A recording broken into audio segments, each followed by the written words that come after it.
Hello guys, welcome back. ഷൈനിയുടെയും മക്കളുടെയും മരണവുമായി ബന്ധപ്പെട്ട് ഏറെ നിർണായകമായേക്കാവുന്ന ചില വിവരങ്ങൾ തന്നെയാണ് പുറത്തുവരുന്നത്. അതിലേറ്റവും അധികം സന്തോഷമുളവാക്കുന്ന ഒരു വാർത്ത, എനിക്ക് കേട്ടപ്പോൾ ഏറ്റവും സന്തോഷം തോന്നിയ ഒരു വാർത്ത, നോബിയുടെ സഹോദരനായിരുന്ന ഈ പറഞ്ഞ വൈദിക ശ്രേഷ്ഠനായ ഓസ്ട്രേലിയയിൽ വൈദികനായി സേവനം അനുഷ്ഠിച്ച ബോബി ഈ ഒരു വിഷയത്തിൽ വലിയ ഇടപെടൽ നടത്തിയ ഒരാളാണ്. ഈ ഒരു മരണത്തിൽ ബോബിക്കടക്കം അല്ലെങ്കിൽ നോബിയുടെ ഫാമിലി, തന്ത ഉൾപ്പെടെയുള്ള ആളുകൾക്ക് വലിയ പങ്കുണ്ട്. സോ തീർച്ചയായും ഇവരുടെ കുടുംബത്തിന് ഇത് വലിയൊരു മാനഹാനിയായിരിക്കുന്നു. കുടുംബത്തിന് തീരാ നാണക്കേടായി മാറിയിരിക്കുന്നു. അത്രയും അധികം ഈ വിഷയം ചർച്ച ചെയ്യപ്പെടുന്നു. പൊതു സമൂഹം ഈ ഒരു കുടുംബത്തെ അവഹേളിക്കുന്ന അല്ലെങ്കിൽ പ്രാകുന്ന രീതിയിലേക്ക്, വെറുക്കുന്ന രീതിയിലേക്ക് കാര്യങ്ങൾ പോകുന്നു. വൈദിക ശ്രേഷ്ഠന്മാരടക്കമുള്ള ഒരു ഫാമിലിയാണ്. സോ പുറത്തിറങ്ങി നടക്കാൻ പറ്റാത്ത രീതിയിലേക്ക്, പബ്ലിക്കിനെ ഫേസ് ചെയ്യാൻ കഴിയാത്ത രീതിയിലേക്ക് നോബിയുടെ ഫാമിലി അടക്കം മാറുന്നു എന്നുള്ളത് ഏറെ സന്തോഷകരമായ കാര്യം തന്നെയാണ്. അത്രയും അധികം ഈ ഒരു വിഷയത്തിൽ കൊടും ക്രൂരത ചെയ്ത ആളുകളാണ് ഇവരൊക്കെ. ഏറ്റവും ഒടുവിലായി മനസ്സിലാക്കാൻ സാധിക്കുന്നത് സഹോദരനായ ബോബിയെ ആ ഒരു സ്ഥാനത്ത് നിന്നും സഭ നീക്കിയിരിക്കുന്നു. ഓസ്ട്രേലിയയിൽ നിന്നും അദ്ദേഹത്തെ പുറത്താക്കിയത് കൊണ്ട് മടങ്ങി വരുന്നു എന്നുള്ള ഏറ്റവും പുതിയ വാർത്തയാണ് കാണാൻ സാധിക്കുന്നത്. തീർച്ചയായും സഭയെടുത്ത ഈ ഒരു തീരുമാനം വളരെ സ്വാഗതാർഹം തന്നെയാണ്. ഒരു വൈദിക ശ്രേഷ്ഠൻ എങ്ങനെ ആയിരിക്കണമോ ആ രീതിയിലായിരുന്നില്ല നോബിയുടെ ചേട്ടന്റെ ഒരു ഇടപെടൽ ഈ വിഷയത്തിൽ നിന്ന് വളരെ വ്യക്തമാണ്. അതുപോലെ തന്നെ സന്തോഷമുളവാക്കുന്ന മറ്റൊരു വസ്തുത എന്ന് പറയുന്നത്, ഈ നോബി ഏറ്റവും അധികം ഭയന്നിരുന്നത് നോബിയുടെ വോയിസ് ക്ലിപ്പ് എന്തെങ്കിലും, അതായത് നോബിക്കെതിരെയുള്ള എന്തെങ്കിലും തരത്തിലുള്ള വോയിസ് ക്ലിപ്പുകൾ ലഭ്യമാകുകയാണെങ്കിൽ നോബിക്കെതിരെയുള്ള ഏറ്റവും വലിയൊരു തെളിവായി അത് കലാശിക്കുമായിരുന്നു. സോ അത്തരമൊരു ഭയത്തിന്റെ അടിസ്ഥാനത്തിലാണ് നോബി തന്റെ മൊബൈലിലുള്ള എല്ലാ വോയിസ് ക്ലിപ്പുകളും, എല്ലാ ഡേറ്റകളും നോബി ഡിലീറ്റ് ചെയ്തിരുന്നു. സോ ദൈവഹിതം എന്നോണം നോബിക്ക് അവിടെയും പണി കിട്ടുമെന്ന് ഏതാണ്ടൊക്കെ ഉറപ്പായിരിക്കുന്നു. പോലീസിന്റെ കയ്യിൽ നോബിയുടേതായ വോയിസ് ക്ലിപ്പ്, അതായത് മരിക്കാൻ ആവശ്യപ്പെടുന്ന, ഷൈനിയോടും കുട്ടികളോടും മരിക്കാൻ ആവശ്യപ്പെടുന്ന വോയിസ് ക്ലിപ്പ് പോലീസിന്റെ കൈവശം ലഭിച്ചു എന്നാണ് അറിയാൻ സാധിക്കുന്നത്. ഏറ്റവും സന്തോഷകരമായ ഒരു കാര്യം തന്നെയാണ്. അതിനാണ് ഈ കേസിൽ ഏറ്റവും നിർണായകമാവുക.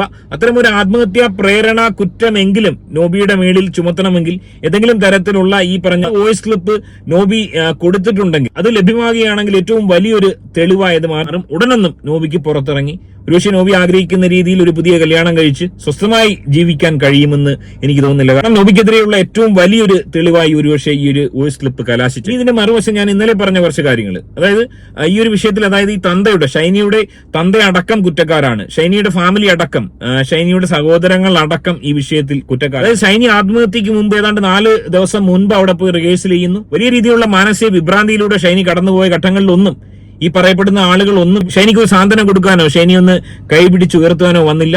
ഒരുപക്ഷെ പിതാവ് വരാതിരിക്കാനുള്ള പ്രധാന കാരണം ഷൈനിയുടെ ആ ഒരു വോയിസ് ക്ലിപ്പിൽ നിന്ന് വ്യക്തമാണ്. പിതാവുമായിട്ട് അത്ര വലിയ സ്വരച്ചേർച്ചയായിരുന്നില്ല.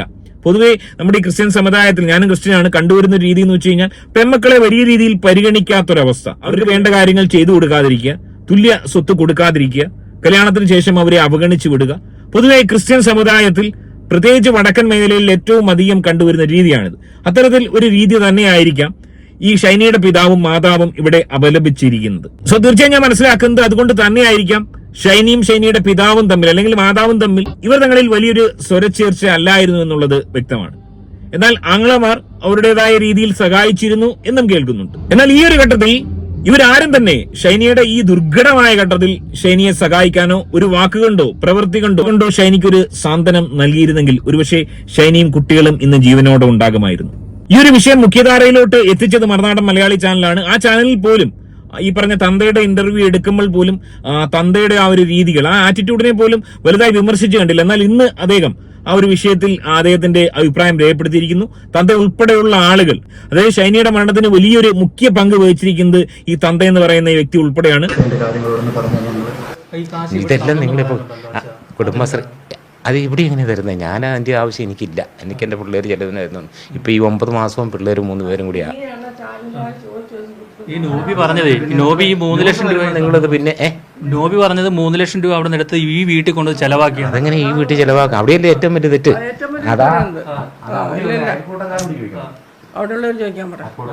അയൽക്കൂട്ടംകാർ പറഞ്ഞ അവിടെ തന്നെ ചെലവാക്കിയാണ്.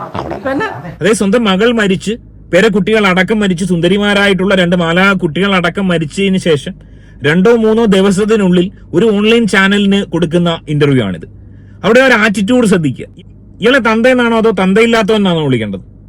അദ്ദേഹം അപ്പോഴും പറയുന്നത്, എന്നെ നോക്കാൻ ഇവിടെ ആമക്കളുണ്ട്, ആ മക്കള് എന്നെ കാര്യമായി നോക്കുന്നുണ്ട്.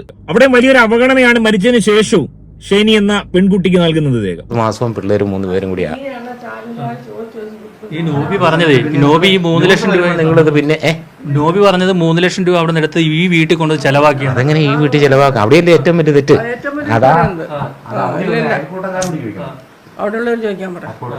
അയൽക്കൂട്ടംകാർ പറഞ്ഞ അവിടെ തന്നെ ചെലവാക്കിയാണ്. ഇവിടെ അതിന്റെ ആവശ്യം ഉണ്ടായിരുന്നു? ഒരിക്കലും ഇല്ലല്ലോ. നമുക്കൊരു 10 പൈസ പോലും തന്നില്ല. ഒരു 50 കിലോ കപ്പ ഇവിടെ കൊണ്ടുവന്നിട്ട് 5000 എന്നോട് മേടിച്ചോണ്ട് പോയത്. ഉണക്കപ്പ അവരുടെ പുറകെ അവിടുന്ന് കപ്പ ഇവിടെ കൊണ്ടു തന്നില്ല. അപ്പൊ അല്ലാതെ അവരുടെ പൈസക്ക് എനിക്ക് ആവശ്യമില്ല, ഞാൻ അങ്ങോട്ട് കൊടുക്കുകയുള്ളൂ. ഇവിടെ മക്കൾ വന്നോട്ട് അവർ ഇന്നലെ വൈകിട്ട് ഒന്ന് വെളുപ്പിനായിട്ട് പോയി. അവരുടെയൊക്കെ എമർജൻസി ലീവ് എടുത്ത് പോകുന്നവർ. അതായത് സാമാന്യ മനുഷ്യന് മനസ്സിലാകാത്ത രീതിയിലുള്ള ഒരു ആറ്റിറ്റ്യൂഡാണ് ഈ ഒരു തന്തക്കിളവൻ എടുത്തിരിക്കുന്നത്. ഇവന്റെ ഒരു ചിരിയും സംസാരം ഒന്ന് ശ്രദ്ധിക്കുക. ഷൈനി എന്ന് പറയുന്ന തന്റെ മകളുമായിട്ട് അസ്വാരസിലായിക്കോട്ടെ, ഷൈനി ഒരുപക്ഷെ തന്തയെ തള്ളിപ്പറഞ്ഞോട്ടെ, പിണങ്ങിയിരുന്നോട്ടെ, എന്നാൽ ഈ ഒരു അവസരത്തിൽ ഷൈനി എന്ന് പറയുന്ന മകൾ അതിക്രൂരമായി ആത്മഹത്യക്ക് ഇരയായിരിക്കുന്നു. അതിനോടൊപ്പം തന്നെ 2 പിഞ്ചോമനകളും മരിച്ചിരിക്കുന്നു. ആ ഒരു അവസരത്തിൽ ഇത്ര ചിരിച്ച് ലളിതമായി ഇതിനെ ലഘൂകരിച്ച് ഹാസ്യാത്മകമായി ഇത്തരം മറുപടി പറയാൻ ഈ തന്തയില്ലാത്ത തന്തയ്ക്കല്ലാതെ മറ്റാർക്കാണ് കഴിയുക? കൂടെയിരിക്കുന്ന തള്ളയുടെ അവസ്ഥ നോക്കുക, അവിടെ അവസ്ഥ മറിച്ചല്ല. ഷൈനിയും മക്കളും മരിച്ചിരിക്കുന്ന അത് ദാരുണമായാണ്. ആ ഒരു സംഭവത്തെക്കുറിച്ച് ലോക്കോ പൈലറ്റ് പറയുന്ന ആ വാചകങ്ങളോട് നമുക്കൊന്ന് കേൾക്കാം. അതായത് ഒരു ലോക്കോ പൈലറ്റിന് പോലും, ഇവിടെ ആരുമല്ലാത്ത ഒരു ലോക്കോ പൈലറ്റിന് പോലും കരഞ്ഞുകൊണ്ട് മാത്രമാണ് ആ ഒരു സംഭവം വിവരിക്കാൻ സാധിക്കുക. ബാക്കി എല്ലാവരും ഭയങ്കര കണ്ടീഷൻ വളരെ മോശമാണ്. ഇടിച്ച് അവരുടെ തലയൊക്കെ പൊട്ടി, തലച്ചോറൊക്കെ പുറത്ത് ചാടിയിരിക്കുന്നു. അത് വളരെ മോശം ഒരു സീനാണ്. ഇളയ കുട്ടി അമ്മയെ പിന്തിരിപ്പിക്കുന്ന നമുക്ക്, അതായത് ഒരുപക്ഷെ ആ കുട്ടി പറയുന്നുണ്ടോ വേണ്ടമ്മേ പോകണ്ടമ്മേ എന്ന് പറയുന്നുണ്ടായിരിക്കാം.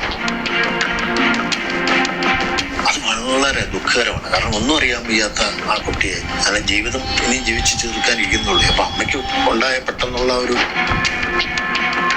ഷൈനിയുടെ മക്കളെയും ആരുമല്ലാത്ത, ഒരു വട്ടം പോലും അവരെ കണ്ടിട്ടില്ലാത്ത ഒരു ലോക്കോ പൈലറ്റ് ഈ ഒരു സംഭവത്തെ പറ്റി വിവരിക്കുന്നതാണ് കേട്ടത്. കണ്ണുകൾ ഈറിനണിഞ്ഞാണ് അദ്ദേഹം സംസാരിക്കുന്നത്. വാക്കുകൾ ഇടറുകയാണ്. സ്വന്തം മകളും പേരക്കുട്ടികളും ഈ വിധം മരിച്ചിട്ടും അത് വളരെ ലാഘവത്തോടെ, വളരെ പുച്ഛത്തോടെ, ഹാസ്യാത്മകമായി ഈ രീതിയിൽ അവതരിപ്പിക്കുന്ന ഈ ഒരു തന്തയില്ലാത്ത തന്തയെ സ്നേഹിക്കുന്നു എന്ന് പറയുന്ന ഈ 3 മക്കൾ, അവരിലൂടെ തന്നെ ഈ തന്തയ്ക്ക് ഇതിനുള്ള ശിക്ഷ കിട്ടണമെന്നാണ് ഞാൻ ആഗ്രഹിക്കുന്നത്. ഇവിടെ അതിന്റെ ആവശ്യം ഉണ്ടായിരുന്നു? ഒരിക്കലും ഇല്ലല്ലോ. നമുക്കൊരു 10 പൈസ പോലും തന്നില്ല. ഒരു 50 കിലോ കപ്പ ഇവിടെ കൊണ്ടുവന്നിട്ട് 5000 എന്നോട് മേടിച്ചോണ്ട് പോയത്. ഉണക്കപ്പ അവരുടെ പുറകെ അവിടുന്ന് കപ്പ ഇവിടെ കൊണ്ടു തന്നില്ല. അപ്പൊ അല്ലാതെ അവരുടെ പൈസക്ക് എനിക്ക് ആവശ്യമില്ല, ഞാൻ അങ്ങോട്ട് കൊടുക്കുകയുള്ളൂ. ഇവിടെ മക്കൾ വന്നോട്ട് അവർ ഇന്നലെ വൈകിട്ട് ഒന്ന് വെളുപ്പിനായിട്ട് പോയി. അവരുടെയൊക്കെ എമർജൻസി ലീവ് എടുത്ത് പോകുന്നവരല്ലേ, അവർക്ക് ജോലി ചെയ്യാതിരിക്കാൻ പറ്റിയല്ലോ. അതിന് ഞാൻ ഇന്നലെ പോയിട്ട് ഡെത്ത് സർട്ടിഫിക്കറ്റ് കിട്ടിയിട്ട് അതുവരെ അവർക്ക് സ്കാൻ ചെയ്തെടുത്ത് കൊടുത്തു. അവർക്ക് ഭയങ്കര ടെൻഷൻ, അവർക്കൊന്നും മേലെ. പക്ഷേ അവരെ സംബന്ധിച്ച് ഒരാൾക്ക് 3 കൊച്ച്, ഒരാൾക്ക് 2 കൊച്ച്, മറ്റവർക്ക് 1 കൊച്ച്, അതുങ്ങളെയൊക്കെ അവിടെ ആക്കിച്ച് പോന്ന ഒരു വയസ്സും ഒക്കെ ഉള്ളത്. ഷൈനിയുടെ മക്കൾ ഒരു കുഴപ്പമില്ല. പക്ഷേ ഇവര് പുറത്തോട്ടൊന്നും കാണിച്ചില്ല. എഡ്വിനെ കൊണ്ട് നേരത്തെ പരാതി കൊടുപ്പിച്ചിട്ടുണ്ടല്ലേ ഈ എന്ന് പറയുന്നു, ഞാൻ അറിഞ്ഞിട്ടില്ല. സ്വഭാവ ദൂഷ്യം അറിയാവുന്ന വെച്ചാൽ ഒരു കുടുംബത്തിൽ നമ്മളൊരു പെണ്ണെ കെട്ടിച്ചിട്ടില്ല. അച്ഛനും കന്യാസ്ത്രീമാരും ഒക്കെ ഉള്ള വീടല്ലേ അവള്. അതൊന്നും എനിക്കറിയാം. അറ്റ്ലീസ്റ്റ് ജനങ്ങളെ കാണിക്കാനെങ്കിലും ഈ ഒരു മീഡിയയുടെ മുമ്പിലെങ്കിലും ഒരു വിഷമം ഒന്ന് അഭിനയിച്ചുകൂടായിരുന്നു ഈ തെണ്ടിക്ക്. സാധാരണഗതിയിൽ ദുഷ്ടന്മാര് പോലും ചെയ്യുന്ന ഒരു പ്രവൃത്തി അദ്ദേഹം ചെയ്തില്ല എന്നുള്ളതാണ് വാസ്തവം. ഇവിടെ ആ ഒരു സന്ദർഭത്തിലും ഈ തന്തയുടെ ആവലാതി എന്ന് പറയുന്നത് തന്റെ മറ്റു മക്കളുടെ ജോലിയുമായി ബന്ധപ്പെട്ട് അവരെങ്ങനെ ജോലിയുമായി ബന്ധപ്പെട്ട് മുന്നോട്ട് പോകും, അവരുടെ ടെൻഷനുമായി ബന്ധപ്പെട്ടുള്ള കാര്യങ്ങളാണ്. സോ ഇത്തരം ആറ്റിറ്റ്യൂഡുള്ള സ്വന്തം ഫാമിലിയിൽ നിന്നും ഭർത്താവിന്റെ ഫാമിലിയിൽ നിന്നും എന്തുമാത്രം തിക്ത അനുഭവങ്ങളായിരിക്കാം ഒരുപക്ഷെ ഷൈനിക്കും മക്കൾക്കും ഉണ്ടായിരിക്കുന്നത്. ഇതിൽ നിന്ന് മനസ്സിലാക്കാൻ സാധിക്കുന്നത് ഈ 2 ഫാമിലിക്കും വലിയ ഉത്തരവാദിത്വം തന്നെ ഷൈനിയുടെയും ഈ മക്കളുടെയും മരണത്തിലുണ്ട് എന്നുള്ളതാണ്. ഷൈനിയുടെ മക്കളുടെയും ആ മരിച്ച രീതി ഒന്ന് ആലോചിക്കുക. ഷൈനിയുടെ മക്കളുടെ കുഞ്ഞു വിരലുകളടക്കം ഓടിച്ചുകൊണ്ട് വണ്ടി പോയി എന്നുള്ളതാണ്. ചതഞ്ഞരഞ്ഞ് റെയിൽവേ ട്രാക്കുകളിൽ ആ കുഞ്ഞുങ്ങൾ ഇല്ലാതായി എന്നുള്ളത് ഏറ്റവും ദാരുണമായ അതിക്രൂരമായ മരണം. ഷൈനിയും മക്കളെയും ആ ട്രെയിൻ ക്രഷ് ചെയ്ത് കളഞ്ഞു എന്നുള്ളതാണ്. ഷൈനി ആരെങ്കിലും പിന്തിരിപ്പിക്കാൻ ഉണ്ടായിരുന്നെങ്കിൽ ഒരു പക്ഷേ ഷൈനി പിന്തിരിഞ്ഞേനെ. ഇളയ കുട്ടിക്ക് പിന്മാറണമെന്ന് ആഗ്രഹം ഉണ്ടായിരുന്നു, തിരിഞ്ഞോടാൻ വേണ്ടി ശ്രമിച്ചു എന്നും പറയുന്നു. ഇവരാരെങ്കിലും ഒരാള്, സ്വന്തം കുടുംബത്തിലുള്ള ഈ തന്തക്കിളവനെങ്കിലും എന്തെങ്കിലും ഒരു കെയർ ഈ ഷൈനിക്ക് കൊടുത്തിരുന്നെങ്കിൽ ഇതുണ്ടാവുമായിരുന്നു. സോ തീർച്ചയായും ഈ അച്ഛനെ സഭയിൽ നിന്ന് പുറത്താക്കിയതടക്കം, അല്ലെങ്കിൽ നോബിക്കെതിരെയുള്ള ഈ വോയിസ് ക്ലിപ്പുകൾ അടക്കം ഈ തന്തയ്ക്കെതിരെയും ഏതെങ്കിലും തരത്തിലുള്ള തെളിവുകൾ ഉണ്ടെങ്കിൽ അതും പുറത്തു വരണമെന്നാണ് എന്റെ പ്രാർത്ഥന. ഇനിയുമായി ബന്ധപ്പെട്ട് ഷെനിയെയും മക്കളെയും ദ്രോഹിച്ച ആരൊക്കെ ഉണ്ടെങ്കിലും അവരൊക്കെ തന്നെ നിയമത്തിന്റെ മുന്നിൽ കൊണ്ടുവന്ന് തക്കതായ ശിക്ഷ മേടിച്ചു കൊടുക്കണം. തീർച്ചയായും ആ ഒരു ദുർമരണത്തിൽ നിന്നും അതിന്റെ ഒരു ശാപത്തിൽ നിന്നും ഇവർക്ക് ആർക്കും വിട്ടുമാറാൻ കഴിയുമെന്ന് ഞാൻ വിശ്വസിക്കുന്നില്ല.